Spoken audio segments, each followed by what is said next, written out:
حضرت علی نے فرمایا اگر تم اس وقت مسکرا سکتے ہو جب تم پوری طرح ٹوٹ چکے ہو تو یقین جانو دنیا میں تمہیں کبھی کوئی نہیں توڑ سکتا.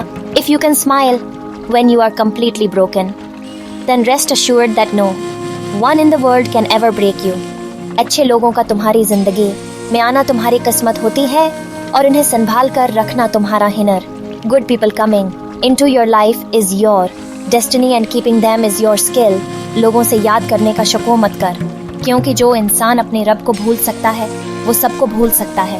Don't ask people to remember because a person who can forget his Lord can forget everyone. حضرت علی نے فرمایا جب طاقت زیادہ ہو جاتی ہے تو خواہش کم ہو جاتی ہے. حضرت علی said when strength is high desire is low. حضرت علی نے فرمایا اپنا سر اونچا رکھو کہ تم کسی سے نہیں ڈرتی لیکن اپنی نگاہیں نیچے رکھو تاک پت چلے. تم ایک باعزت گھرانے سے تعلق رکھتے ہو. keep your head up so you don't fear anyone but keep your eyes down so you know you belong to a respectable family.